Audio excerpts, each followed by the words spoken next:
Well, I'm hearing the drumbeat loud and clear. I'm hearing it from foundations. I'm hearing it from all of you, from your Alliance teams. We heard it from the panel that just concluded. We've all come to the realization as an Alliance that we don't meet our completion goals without significant numbers of returning adults, not just coming back to higher education, but also graduating. So all of us as Alliance members, looking at our goals, we're running the math, the numbers just simply don't work without adults. Lumina did this math for us at the macro level. So Lumina Foundation estimates that 11.6 million more adults need to graduate if we're going to get to 60% attainment by 2025. That's a lot of people. Lumina Foundation's also been great about reminding us that these aren't just the students we need, these are the students we already have on our campuses today. Of current college students, 58% are working, 47% are supporting themselves, 38% are older than 25, and about a quarter are raising children. So we have to answer the question, how do we serve adult students? We've talked a lot about 15 to finish today. And I will tell you, I've been in a lot of 15 to finish discussions, and 15 to finish discussions go nowhere if you don't first acknowledge that there are some students for whom 15 to finish won't work. So I think of them as the 15 to finish asterisk. And we know who they are. We know intuitively who they are. They're folks that are balancing all sorts of different things in terms of childcare, in terms of their work, family obligations, transportation challenges, and trying to make all that work alongside their college degree. But the thing about asterisks is they're normally really small. They're exceptions to the rule. But this asterisk is the 11.6 million students, adults, that we need to get back in higher education and graduate. That's not an asterisk. And it's beyond that, it's actually today's students. This is not theoretical for me. I'd like to share with you that for the last 3 years, I have been the spouse of a returning adult student. He's made a whole lot of sacrifices for his education so that he can get into the career that he really loves. Our children have made sacrifices too, even though they don't really know it. I'm convinced one day they're going to show up in a therapist's office and say, "Nobody ever taught me how to build a snowman." And as the supporting spouse in the home, I've also made some sacrifices. It's always tempting for me to put my nice headshot up here. That's not reality. This is reality. This is a look we call beaten down by life. And this is how it feels sometimes, trying to balance all the different things and have a household with a returning adult student in it. So we pose the question, how do we serve adult students? They can't do 15 to finish, so we tell them, go part-time. We actually tell them part-time study will work for you. One institution actually made it look like a party. Part-time. That's from a British institution, that's why they spelled enrollments wrong.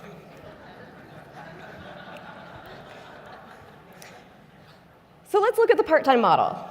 I'm not going to make you show of hands, I'm not going to do poll everywhere because I'm afraid of it. But just think to yourself, take a moment to guess. What percentage of part-time students that were always part-time, they're in their second college term and they expect to graduate on time?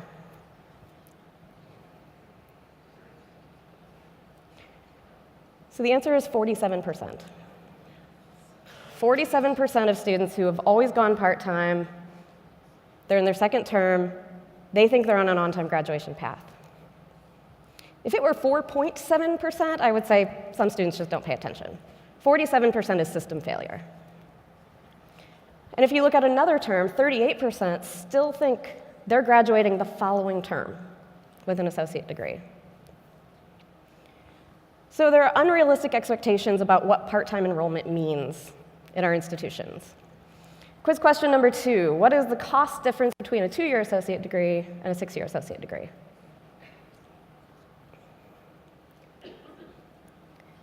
This is a trick question because I didn't say opportunity costs.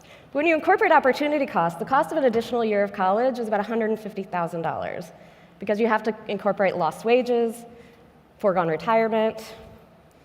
So those costs, it's $560,000 in opportunity costs and direct costs is the difference between a 2-year associate degree and a 6-year associate degree. So the expectations are out of whack. The costs are enormous, but largely hidden. So final quiz question, let's look at outcomes. What percentage of always part-time students graduate after 6 years? Normally by this point in the presentation, everyone's just so discouraged that they just assume it's 7%. So it's actually 20%. Always part-time students that will graduate after 6 years. If they go full-time some of the time, that success rate doubles. If they go full-time all the time, it doubles again. And we know that our part-time students are not all adults, and our adults are not all part-time students. But even if you cut this by age, we can see that our older students are graduating at much lower rates than our younger students. And a lot of the reason is that we've given them this trade-off: make life-altering sacrifices to attend full-time, or accept an extraordinary cost and a much lower chance of completion. And realistically, most of our adults in the population, particularly low-income adults, can't even make this choice. It just won't work. So the question was, how do we serve adult students? If this is the answer, that's a pretty bad deal.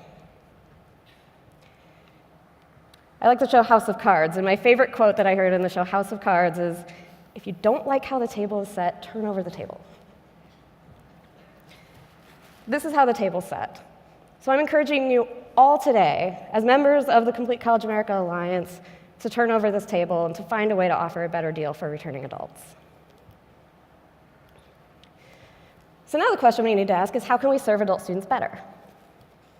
And many who are thinking about this population start really thinking about step one, welcome them back.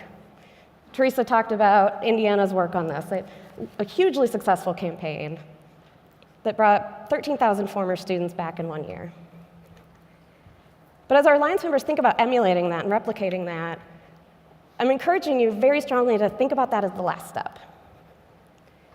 So the campaign, the outreach, the welcoming back should be the last step, because the first step has to be figuring out, what are we offering? So when we're reaching out to these students, are we offering them a second chance at a system that failed them the first time? Or potentially the first time, the second time, and the third time? Or are we reaching out to them and offering a better deal? So once we can reach out and welcome them back for a better deal, we'll have a huge impact. Super big numbers of students that will come back because they'll know that something has changed at the institution. So this strategy, this game changer, has 3 key components that come before the campaign. Step 1, building a smarter schedule. If we think about 15 to finish again, if you would have asked me maybe 5 years ago, why can't adults with complicated lives do 15 to finish? Well, they just don't have enough time. Then I started thinking about all the adults I know and how good they are at squeezing productivity out of every minute of every day, even if it means they stay up till 2 or 3 in the morning to get things done that they need to get done. Not that that happened to me the last 2 days. So our adults are really good at managing their time. So maybe it's not the issue of 15 hours. Maybe the issue is actually the 5 classes. So 5 classes is a lot to juggle. You have 5 professor relationships, 5 sets of deadlines, 5 weeks where you have very high stakes exams, 2 weeks where you have very high stakes exams, but you have 5 of them. And all of that's having to be balanced against regular life. If you're taking 1 course at a time in a traditional semester model, you'll have a few peaks and valleys in terms of your intensity of workload. Multiply that by 5, it's chaos. Since we're doing pop culture things today, I want to talk a little bit about Jerry Seinfeld. So Jerry Seinfeld was a genius because he pointed out to us that things that we find commonplace or removable are actually quite arbitrary. So I think about Jerry Seinfeld. I won't do the impression, I promise. What's up with the 16-week semester? Why is that magic? And then I can imagine our House of Cards folks coming up and saying, well, if you don't like how the table's set, turn over the table. So if we solve for the issue of 5, courses at a time rather than the issue of 15 hours, we can actually get much better results with this population and send them on a path to on-time completion that doesn't have all those costs and other problems associated with part-time enrollment. So what this looks like is shorter terms, fewer courses per term, year-round enrollment, using the summer, using the winter, and then sticking with the structure of consistent time and day on campus. In this model, there's 1 or 2 professor relationships and sets of deadlines and high-stakes exams to manage alongside everything else. The other thing that's great about this model is if something goes wrong, and we say if, but it's really something will go wrong. So when something goes wrong for adult students and they need to drop their classes, it's much more disastrous if you're 10 weeks in to a 16-week semester and you're taking 5 courses. That's 10 weeks times 5 classes worth of work that you're going to have to redo in a future semester. If you're taking 1 course at a time in a 4-week model and you drop classes, you've lost 2 weeks of work, you're back in the classroom 2 weeks later. It also smooths out that chaotic intensity. So with this model, it might be more intense throughout in terms of not having those down weeks, but it's going to be much more consistent, so life can be planned around that. Here's just one example of an institution that implemented this model. They did compressed courses both for an accelerated in-person program and an accelerated online. You can tell the difference here isn't online, it's accelerated. So in both the online and the in-person programs, they tripled their graduation rates by moving to compressed courses. So it is truly a better deal if we can say to our adult students, we can get you out on time and it's going to feel like a part-time load because you're only taking 1 or 2 courses at once. Step 2 with this process is honoring what students already know. So we know that students have so much credit-worthy college-level knowledge that they get from work experience, military experience, or elsewhere, outside of the walls of the institution. Prior learning assessment is not new to any of us, not new to our institutions. We have exams that students can take to get college credit for what they know.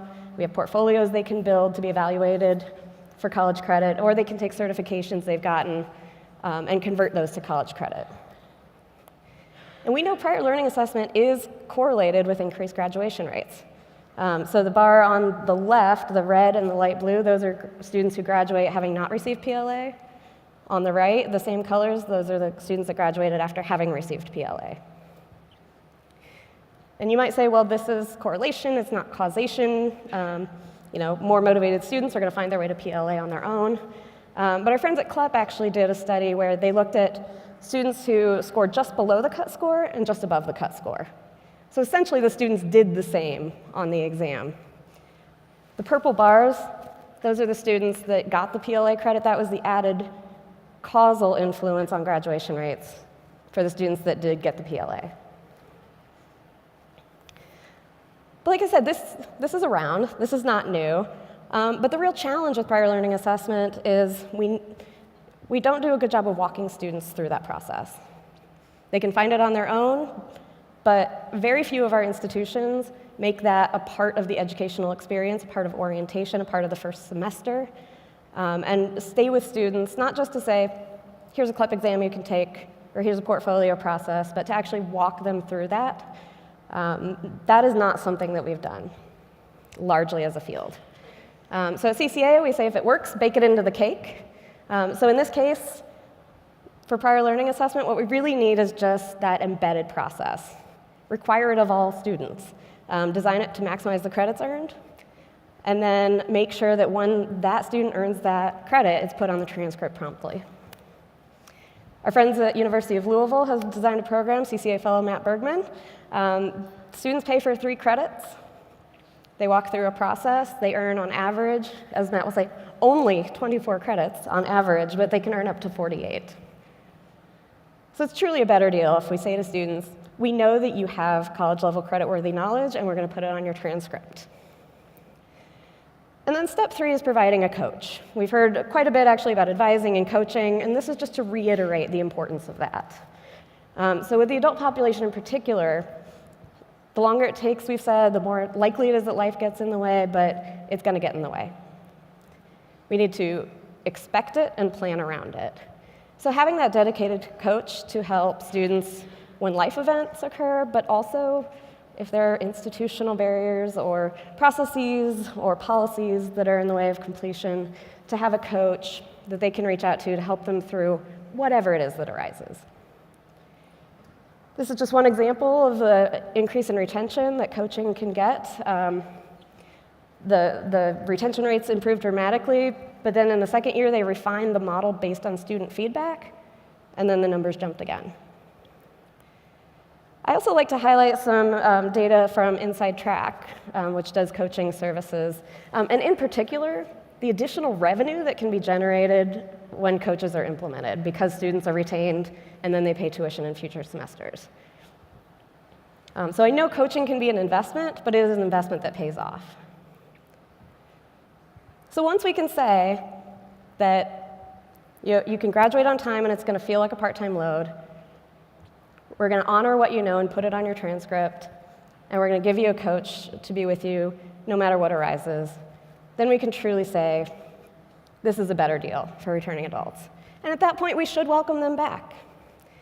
This could look like a campaign led from a state SHIO office. It could look like the Graduate Network model, where communities come together and volunteer to help students navigate back into higher education. In this model, the Graduate Network has been setting this up all across the country, and 79% of their students have either graduated or are still enrolled after 5 years. Whether it's a combination of direct marketing, reverse transfer, employer partnerships, the proactive re-engagement piece is really, really key because these students do want to come back. They just want to know they'll be successful when they do. So as I close, I do want to talk a little bit about what this means to me. We tee this up talking about attainment rates, talking about workforce needs, but for me personally, this is about strengthening families through the shared value of higher education. This clicked for me when Mark graduated. So I was watching Evie, escort him into the assembly hall. And I was sitting next to Jude as he's just looking out at this sea of funny hats, just sort of intuitively knowing that something special was happening here. And this was my favorite moment, because Mark is so proud of our kids, and he came around the corner and he saw our kids looking back at him, reflecting the pride he has in him, that they have in him. They were so proud of their dad that day. Their hero graduated college that day. And when that moment happened, it was beautiful, and it'll stay with me forever. But this isn't just about my family, this is about America's families. And I think about this moment that I was lucky enough to experience, that my children were able to actually see their dad not just say that education was important, but model that behavior for them. And we have the opportunity, if we do this right, that millions more families across our country can have that experience. It'll build a stronger economy, a stronger workforce, and I truly believe it will strengthen the fabric of America. I do want to just close by asking a very simple question. Are you ready? And a follow-up question, does being ready to you mean you're ready to reach out to these students and offer them a second chance? If that's what it means to you, you're not ready. So we will not be ready as a field to truly do this work as an alliance until we recognize that the work is to reach out to these former students and ask them to give us a second chance. And when you're ready to do that work, Complete College America stands ready to do it with you. Thank you.